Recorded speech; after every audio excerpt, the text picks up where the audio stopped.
Tout a commencé quand la Russie a envoyé une vingtaine de drones en Pologne. Plusieurs drones ont été détruits sur place, la Pologne a été placée en alerte. La Russie porte sa guerre hybride contre l'Europe à un autre niveau. 2 mois plus tard, la Russie a dépassé les incursions de drones par un sabotage qui a mis la Pologne en colère. Trop, c'est trop. La Pologne est prête à riposter.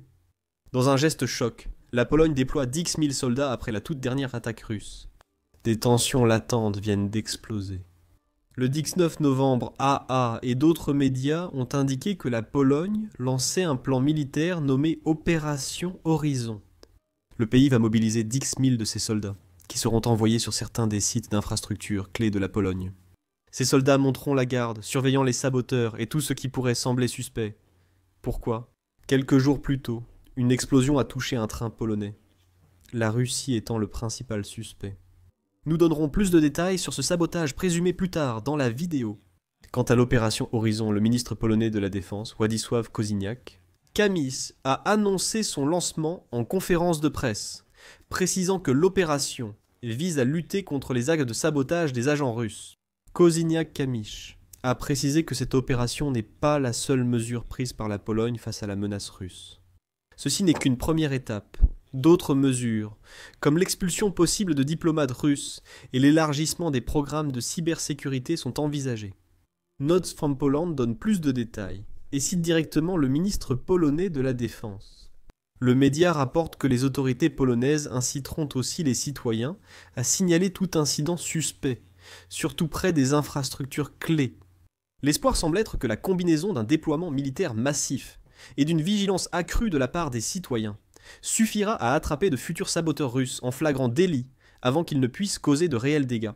Les sabotages, dont des poses d'explosifs inédites visant des infrastructures vitales, exigent une action renforcée et plus de coopération entre services de sécurité. Kosiniak-Kamysz a retenti en annonçant l'opération Horizon. Lors de la conférence de presse, il était accompagné du chef d'état-major général polonais, Władysław Kakuwa, qui a expliqué les objectifs de l'opération. Kakuwa a déclaré que la Pologne assurerait un commandement unifié et une coopération entre plusieurs branches des services de sécurité polonais, pour faire de l'opération Horizon une réalité. Il a ajouté « Nos objectifs sont de prévenir le sabotage, limiter la liberté d'action des auteurs potentiels et mobiliser les citoyens, en les incitant à observer leur environnement et à signaler toute situation préoccupante. » La Pologne demande à Vladimir Poutine de prendre cela en compte et affirme que ces saboteurs ne la surprendront plus. Et s'ils le font, ils devront faire face à 10 000 soldats et à une population plus vigilante lorsqu'ils tenteront de s'échapper. La Pologne lancera une application pour permettre aux civils de signaler facilement des incidents de sabotage et encourager la participation à sa nouvelle opération anti-sabotage. Kuwa indique que l'application est en développement et pourrait être testée fin novembre ou début décembre. On peut supposer que les utilisateurs pourront aussi tester l'application avant la sortie finale prévue à la mi-décembre. Aucun détail sur les fonctionnalités de l'application n'est fourni. Un type de service de messagerie permettant l'envoi de photographies et de vidéos semble être une approche probable que la Pologne pourrait adopter. Il y a une réserve concernant l'opération Horizon. Elle doit être approuvée. Kosiniak-Kamysz précise qu'il doit soumettre une demande officielle au président polonais. Karol Nawrocki, également commandant en chef des forces armées, doit obtenir l'autorisation pour déployer 10 000 soldats. Cette demande ne devrait poser aucun problème, Kosiniak-Kamysz étant suffisamment confiant pour avoir déjà fixé une date provisoire au 21 novembre pour le début de l'opération Horizon. Cela signifie que l'opération sera probablement en cours au moment où vous regardez cette vidéo. Si tout suit le plan de Kosiniak-Kamysz, Poutine a été averti. 10 000 soldats polonais sont prêts à contrer toute tentative de guerre hybride des forces russes en Pologne. Pour souligner une opération imminente, la Pologne a encore avancé vers sa rupture avec l'influence russe. Une mesure compliquera davantage la tâche de Poutine pour imposer sa volonté. Le 19 novembre, The Guardian a annoncé que Radisław Sikorski, ministre polonais des Affaires étrangères, fermait le dernier consulat russe en Pologne.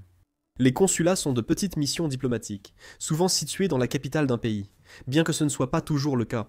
Ils fournissent des services de soutien aux citoyens d'une nation qui vivent dans le pays où le consulat est situé.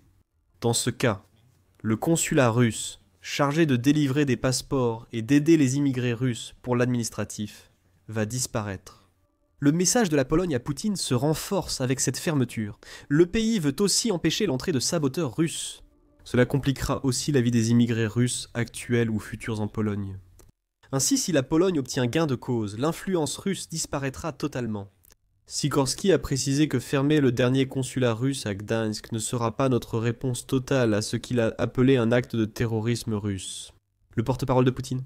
Dmitri Peskov a saisi l'occasion de la fermeture pour accuser la Pologne de vouloir rompre toutes les relations diplomatiques, tout en ignorant le fait que la Russie elle-même est la raison de cette fermeture. Peskov affirme que les relations avec la Pologne se sont détériorées, ce qui en est sans doute un signe. La volonté des autorités polonaises de réduire à zéro toute possibilité de relations consulaires ou diplomatiques. Peut-on reprocher à la Pologne de vouloir couper tout lien diplomatique avec la Russie ? Poutine poursuit des opérations de guerre hybride en Pologne. Pourquoi alors le pays choisirait-il la diplomatie plutôt que de démontrer sa force ? Cette force, c'est le déploiement de 10 000 soldats sur les infrastructures clés de la Pologne. Et la raison pour laquelle cela se produit est liée à quelque chose auquel nous avons fait allusion plus tôt. La Russie aurait tenté de détruire un train polonais dans un acte de sabotage choquant. Les rapports sur l'attaque sont apparus le 17 novembre, la British Broadcasting Corporation, soulignant que le Premier ministre polonais, Donald Tusk, l'a qualifié d'acte de sabotage inédit. Il a ajouté que la Pologne s'efforcerait de capturer les saboteurs, quel que soit leur soutien, et que l'attaque visait clairement à détruire le train. Il semble que les saboteurs n'aient pas réussi à atteindre cet objectif à 100%, bien que leur attaque ait causé d'importants dégâts aux voies ferrées, ce qui a entraîné des retards. Au départ, la Pologne hésitait à accuser la Russie. Elle ne voulait pas commencer à pointer du doigt avant d'avoir tous les faits. Peu après, Jacek Dobrzyński, porte-parole du gouvernement polonais, a affirmé que la Pologne c'est qui a ordonné le sabotage. Tout indique, les services spéciaux russes, a déclaré Dobrzyński, ajoutant que la Russie cherche à ébranler la société polonaise avec des tactiques destinées à semer la peur dans le public. Euromaidan Press a donné plus de détails sur l'attaque dans un rapport du 20 novembre sur l'opération Horizon. Il a confirmé que l'explosion des saboteurs n'a touché aucun train, suggérant une mauvaise synchronisation ou un sabotage visant à endommager les rails pour provoquer un déraillement. Les dégâts touchaient aussi une ligne utilisée par la Pologne pour acheminer l'aide vers l'Ukraine. Ce qui donne encore plus de crédit à l'argument, selon lequel c'est la Russie qui est à l'origine du sabotage. Le média indique aussi que la presse polonaise pense que l'attaque a été réalisée avec des explosifs déclenchés par téléphone portable. Cette possibilité est à juger probable, car la police polonaise a saisi des cartes SIM après l'attaque. Les autorités polonaises ont rapidement identifié les personnes qu'elles jugent responsables.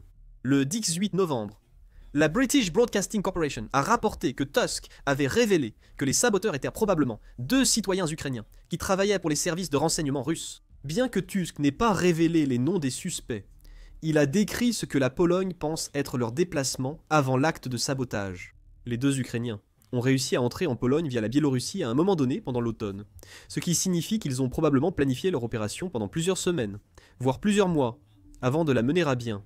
Les suspects ont effectué leur passage à Terespol, qui se trouve dans la région sud-ouest de la Biélorussie, et ils ont fui de nouveau vers la Biélorussie, en utilisant ce même passage. Après l'attaque, Donald Tusk n'a rien révélé de plus le 18 novembre. Le rapport du 20 novembre d'Euromaidan Press indique que les 2 saboteurs n'étaient pas seuls. Ils auraient pu avoir 4 complices ukrainiens, agissant pour la Russie, restés en Pologne tandis que les 2 auteurs fuyaient. Le média ne précise pas ce que ces complices ont fait, bien qu'il soit possible qu'ils aient organisé l'hébergement et peut-être effectué des repérages pour les saboteurs avant l'attaque. Comme on peut l'imaginer, la Russie a réagi aux attaques en Pologne de façon typique du régime de Poutine. Un déni teinté de moquerie. Le chargé d'affaires de la Russie en Pologne, Andrei Jordas, a aussitôt affirmé que son pays n'était pas impliqué dans l'attaque. La Russie évite de commenter les déclarations absurdes des autorités polonaises, visant à attiser la russophobie et l'hystérie guerrière en Pologne, a déclaré Jordas après l'attaque. Il a ajouté « La Russie se concentre sur des priorités majeures, comme renforcer ses liens avec des partenaires internationaux volontaires, plutôt que sur des actions inutiles et hostiles envers la Pologne, qui détruit ses relations avec nous depuis 12 ans. Surprise, surprise, la Russie n'y aide pour rien, et tout ce qui aurait pu se passer est de toute façon entièrement la faute de la Pologne. » Piaskov a également pris la parole, reflétant l'esprit du Kremlin lors de ses déclarations aux médias d'État russes. Étonnant si la Russie n'avait pas été accusée, car elle l'est pour tous les actes de guerre hybride et directs en Pologne. La russophobie y est certainement répandue. La Pologne ne prendra aucun de ces messages moqueurs au sérieux. Ce n'est pas de la russophobie, de l'hystérie ou autre, contrairement à ce qu'affirment les porte-paroles russes. Toutes les preuves suggèrent que la Russie a lancé une nouvelle attaque de guerre hybride contre la Pologne. Et la Pologne fait tout ce qui est en son pouvoir pour qu'une telle attaque ne se reproduise pas. Le lancement de l'opération Horizon contribue grandement à permettre à la Pologne de se protéger contre de futures attaques. Selon les derniers rapports, la Pologne s'apprête aussi à sanctionner ceux qu'elle juge responsables de l'attaque du train. Après avoir relevé la menace à Charlie sur une partie du réseau ferroviaire, la Pologne tente d'extrader les saboteurs partis en Biélorussie. La désignation Charlie vise aussi à prévenir de futurs sabotages. C'est le deuxième niveau de menace le plus élevé que la Pologne peut signaler. C'est le troisième des 4 niveaux de menace, créés dans le cadre des lois polonaises antiterroristes. Cela signifie que les institutions gouvernementales doivent renforcer leur contrôle sur les infrastructures et lieux publics, d'où l'opération Horizon. La Pologne agit pour juger les saboteurs après la fixation du niveau de menace. Le 20 novembre, Reuters a indiqué que la Pologne avait demandé à la Biélorussie l'extradition de 2 citoyens ukrainiens. Elle les accuse maintenant d'avoir commis l'attentat pour la Russie. La demande a été transmise au chargé d'affaires biélorusse en Pologne, et les noms partiels des 2 suspects publiés. Leurs noms sont Oleksandr K. et Yevgeny P. et la Pologne est déterminée à mettre la main sur eux. Qu'elle y parvienne ou non, c'est une autre histoire. La Biélorussie a déjà prouvé qu'elle était prête à servir de refuge aux personnes que la Pologne souhaite poursuivre pour des crimes, comme l'a démontré ce pays, en accueillant l'ancien juge polonais Tomasz Schmidt. Recherché en Pologne pour espionnage, il a obtenu l'asile en Biélorussie en 2024. Il ne serait pas surprenant que les 2 suspects de cet attentat à la bombe contre le train bénéficient du même traitement. Cela signifie que la Pologne pourrait ne pas obtenir toute la vengeance qu'elle recherche. Si la justice n'est pas rendue, au moins la vigilance sera renforcée. L'opération Horizon y veillera, tout comme les 10 000 soldats déployés dans différentes régions de la Pologne. La question est maintenant simple. Que se passe-t-il ensuite ? Au moment de la création de cette vidéo, l'opération Horizon n'avait pas encore été officiellement lancée. Il semble peu probable que des obstacles se présentent à ce lancement. Mais il est important de souligner qu'il existe une possibilité que les 10 000 soldats ne soient pas déployés du tout, en supposant que la demande pour l'opération soit approuvée. La Russie n'a pas à affronter un déploiement de forces polonaises à ses frontières, avec la Biélorussie et Kaliningrad. Ce déploiement a déjà eu lieu en septembre, quand la Pologne a envoyé 40 000 soldats à ses frontières. La Russie doit affronter le risque qu'une frappe hybride contre les chemins de fer polonais ait un effet inattendu. Poutine cherche par ses attaques à semer la division, que ce soit dans un pays ou entre les nations européennes visées par la Russie. C'était peut-être l'un des buts de l'attaque du train en novembre. Poutine pensait sans doute que les querelles internes des politiciens polonais faciliteraient de futures attaques, mais cela n'a pas eu lieu. Selon Notes from Poland, l'attaque du réseau ferroviaire a renforcé l'unité de la Pologne dans sa position anti-russe. Le média précise que Nowroki doit autoriser le lancement de l'opération. Horizon se trouve à l'opposé de l'échiquier politique polonais par rapport à Kozyniak-Kamysz, mais cela ne devrait pas faire de différence. Dans ce cas précis, Nowroki, proche de l'opposition, s'est souvent opposé au gouvernement, selon Notes from Poland. Cependant, les 2 partis ont généralement cherché à présenter un front uni sur les questions liées à la sécurité nationale. Ce front uni devrait être renforcé d'ici un jour ou 2. Une nouvelle unité est apparue entre la Pologne et l'Ukraine, cible de la guerre menée par Poutine. Tusk a rencontré le président ukrainien Zelensky le 19 novembre pour discuter de sabotage, ce qui inquiétera particulièrement Zelensky, car ils ont été commis par des citoyens ukrainiens, apparemment sous l'influence de la Russie. Il ne semble pas y avoir eu de reproches ou d'accusations lors de cette réunion, car les 2 dirigeants se sont plutôt concentrés sur ce qu'ils pouvaient faire pour empêcher qu'une telle attaque ne se reproduise. La réponse à laquelle Tusk et Zelensky sont parvenus, selon ce qu'a rapporté le premier sur X, a été une coopération encore plus approfondie. Aujourd'hui, avec Zelensky, nous avons convenu d'une coopération entre les services spéciaux et chemins de fer polonais et ukrainiens. Tusk a déclaré sur les réseaux sociaux que l'objectif est d'identifier les suspects de collaboration avec la Russie et de prévenir le sabotage. Zelensky a précisé s'être accordé avec Tusk pour créer un groupe conjoint ukraino-polonais contre ces actes de sabotage. Cela indique qu'il y aura un nouveau niveau de partage de renseignements entre l'Ukraine et la Pologne, qui n'avait jamais été vu auparavant. Poutine n'aurait pas voulu voir cela. Les opérations russes ne doivent pas renforcer les services de renseignement ennemis de Poutine. Lors de la réunion du 20 novembre à Bruxelles des 27 ministres des Affaires étrangères de l'Union européenne, le sabotage des chemins de fer polonais a aussi été un sujet central lié à l'unité. La chef de la diplomatie européenne, Kaja Kallas, a souligné que cet acte de sabotage révèle un risque inédit des infrastructures de transport européennes. Elle a ajouté: nous devons avoir une réponse forte pour protéger nos infrastructures critiques. Envoyer un message d'unité à la Russie pour montrer qu'ils ne peuvent pas agir ainsi. Mais assurer aussi nos sociétés qu'il n'y a rien à craindre.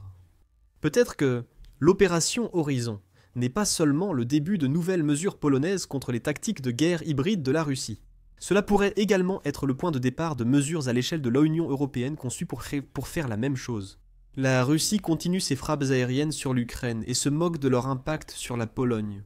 Le 20 novembre, la Russie a lancé une horde de drones et de missiles sur la ville ukrainienne de Ternopil, tuant au moins 26 personnes et en blessant des dizaines d'autres, dont 15 enfants. 3 autres enfants figuraient malheureusement parmi les morts. Cette ville ukrainienne est également proche de la frontière polonaise. La Pologne a dû faire décoller des chasseurs de l'OTAN pour empêcher tout drone russe d'entrer dans son espace aérien. Même sans attaquer la Pologne, la Russie force l'armée polonaise à réagir à ses actions en Ukraine. La Russie poursuivra sa guerre hybride.